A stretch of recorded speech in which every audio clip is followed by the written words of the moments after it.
자퇴하고 나서 혼자 할게, 뭐 관리형 독서실 다닐게, 독재 다닐게, 이건 결국 내년에 내가 올라갈 수 있는 등급의 질을 낮추는 선택입니다.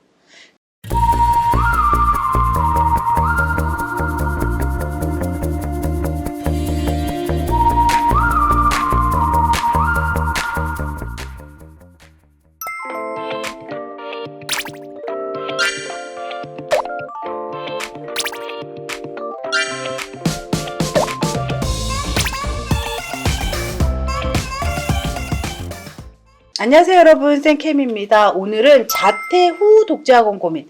자, 여러분, 자퇴를 했어요. 근데 정규 과정을 다 끝나고 한 자퇴는 어느 정도 성적이 나온다는 전제 하에 독재를 가던 종합을 가던 상관이 없습니다. 근데 고1 자퇴, 그리고 진도를 끝내지 않은 고2 자퇴, 그러니까 진도를 다 끝내지 않아서 기본 개념부터 다시 특정 과목을 해야 하는 고1, 고2 자퇴는 혼자 공부하는 독재보다는 학원이 수업을 계속 이끌어주는 종합이 훨씬 안정적일 수 있습니다. 자퇴 후에 가외를 하거나 관리형 독서실을 다니거나 이렇게 시간을 보내는 아이들이 의외로 많거든요. 제가 이제 6월 반수 시즌이 끝나고 나면 자퇴 학생들에 대한 사연이 몰려들어요. 그러니까 자퇴를 했는데, 그리고 수능 준비를 할 건데, 그리고 내지는 4월, 5월 정도에 자퇴를 하고 나면 올해 검시를 치를 수도 없고 내년으로 넘어가야 돼요. 그럼 이 아이에게 가장 장점이 되는 게 뭐냐면 1년 반 정도의 시간이 있다는 거예요. 보통 재수생들은 11개월을 기준으로 공부를 해서 원하는 성과를 낸다고 치면, 이 자퇴생들은 1년 반의 시간이 있고, 이 1년 반을 잘 효율적으로 활용했을 때 이제 고등학교 때, 그러니까 고등학교 3년 다녀서 내는 결과보다는 좀 훨씬 좋은 결과를 낼 수 있다는 게 최대 장점인데요. 이렇게 정규 진도를 끝내지 않은 상태에서 가외나 관리형 독서실을 다니면 이 아이가 혼자서 스스로 자기 컨트롤을 해가면서 하루 종일 공부를 해야 하는데 그게 쉽지 않습니다, 여러분. 자퇴생에게 가장 유리한 건 시간입니다. 그럼 정규 과정을 끝내지 않은 우리는 지금부터 올해 수능까지 정규 과정을 끝내기 위한 베이스 수업을 계속 들어줘야 돼요. 그럼 이 베이스 수업을 들으면서 질문도 굉장히 많을 것이고, 이제 어떤 식으로 공부해야 하는지에 대한 감도 정확하게 잡히지 않았을 거거든요.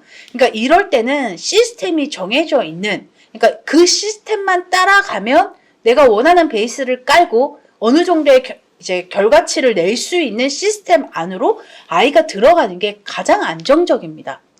독재를 생각하는 아이들의 가장 많은 비중을 차지하는 게 뭐냐면 기초를 쌓겠다. 내가 인강을 들으면서 기초를 쌓겠다. 근데 그 인강을 하루에 몇 시간 들을 수 있냐고요. 그러니까 환경이 필요한 겁니다. 학교란 틀이 없어지고 나면 의무적으로 일어나야 하는 시간도 없어지고, 그리고 공부를 할 때도 내가 하루에 이만큼 끝내서 이만큼을 피드백하는 의무적인 그 과정이 없어지잖아요. 그렇다 보니 독재를 하게 돼도 그냥 하루에 한두 시간 정도 인강 계속 듣다가 자기는 공부를 다 한 거야. 만족스러운 거야. 그러니까 그 만족과 이 아이가 하루에 소화하는 양은 일치해야 되거든요. 이만큼을 끝내고 만족스러워야 되는데 요만큼 하고 만족스러운 거지.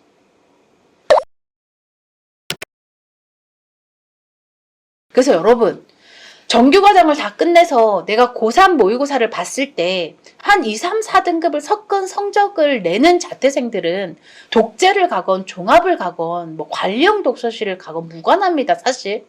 이미 자퇴를 해서 남들보다 빠르게 학교를 그만뒀는데 정규 과정을 다 끝낸 고3들이 보는 모의고사에서도 2, 3, 4를 낼 수 있는 힘을 가진 아이는 관리형 독서실에 가도 자기 스스로 공부 컨트롤 할 거고요. 독재를 해도 자기 스스로 플랜을 짜서 움직일 수 있을 거고, 종합을 가서 수업을 들어도 이해도가 굉장히 높을 거예요. 그러나 정규 과정을 끝내지 않고 어떤 식으로 공부를 해야 하는지 틀이 잡히지 않은 아이는 학원 측에서 틀을 제시해 줘야 됩니다. 그리고 검시는 사실은 노베이스와 같아요. 여기서 검시가 노베이스와 같다고 이야기하는 건 이제 자퇴를 하고 나면 우리는 수능을 봐야 하는 재수생과 같은 선에 놓이거든요. 그렇다 보니 우리가 재수생을 노베이스로 나눌 때 성적에 4, 5, 6이 섞여 있는 아이들을 노베이스라고 표현을 해요. 그러면 정규과정을 끝내지 않은 우리 아이가 고3 모의고사를 보면 4, 5, 6이 나올 거예요. 7도 나올 수 있어요. 그러면 노베이스를 보고 그 노베이스를 잘 케어할 수 있는 노베이스 시스템을 갖춘 종합으로 갔을 때 가장 효과적인 결과를 낼 수 있습니다. 여러분 명심하세요. 자퇴생이 가장 유리한 건 시간입니다. 시간. 1년 6개월 동안 수능만 제대로 파볼 수 있는 시간. 그러면 지금부터 올해 수능까지는 베이스를 얼마나 잘 쌓느냐에 따라 내년에 갈 수 있는 학원도 바뀌고 내년 1년 공부에서 얻어낼 수 있는 결과치의 가이드라인도 더 올라가겠죠? 그러니 자퇴를 하고 수능을 준비할 학생들은 혼자서 쓸데없이 뭔가를 해볼 생각을 버려요. 관리형 독서실 가겠다. 나 잘할 수 있다. 나 독재에서 인강 듣겠다. 할 수 있다. 이런 상상이잖아요. 상상. 나 잘할 수 있어. 나 잘할 수 있으면 내신 잘 따지. 왜 자퇴를 하니? 이거 성적 때문에 자퇴하는 학생들. 물론 학폭이나 가외 우울증 등등의 이유로 자퇴를 하는 학생들도 많거든요. 이런 학생을 제외하고 오직 내신이 무너져서 자퇴하는 학생들을 기준으로 네가 스스로 하루 종일 밀도 있게 공부할 수 있다면 내신이 무너지지 말았어야지. 제가 이 얘기 꼭 합니다. 성적 때문에 자퇴를 한 학생들 애초에 혼자서 뭘 하겠다는 생각을 버리고요. 가외도 마찬가지입니다. 가외 하루 종일 할 거 아니잖아요. 가외 하루에 2-3시간 하고 나면 남은 10시간 정도를 스스로 공부해야 하는데 그걸 할 수 있는 힘이 아직 여러분에겐 없어요. 그래서 자퇴를 하고 대입을 준비할 학생들은 꼭 일정 틀로 들어가서 그 안에서 학원들이 시키는 걸 잘 이행하면서 베이스를 쌓고요. 물론 일반 대입 재수학원에 들어가서는 진도를 끝내지 않은 학생들은 어렵습니다. 그러니까 대입 학원들 중에도 이런 검시생들이나 유학을 멈추고 돌아온 학생들이나 이렇게 베이스를 깔아야 하는 학생들을 위한 시스템을 가진 학원들이 있어요. 그러니까 그런 학원들을 찾아서 들어가고, 제가 검시 사연이 워낙 많다 보니 검정고시생들을 잘 케어할 수 있는 중소형 학원들 투어도 이전에 많이 했었고, 개중에 검시생들을 투어 잘 할 수 있는 학원들을 추려서 검시 사연이 오면 꼭 알려드립니다. 저에게 사실은 사연 오는 대부분은 제가 자퇴를 하고 수능 준비를 하는데 어떤 학원이 나에게 맞을까요? 그래서 그 학생들에게 맞는 학원, 그리고 지들이 한 말을 잘 지키고 노베이스 시스템을 따로 빼서 가지고 운영되는 학원, 이제 이런 학원들 위주로 제가 알려주는데,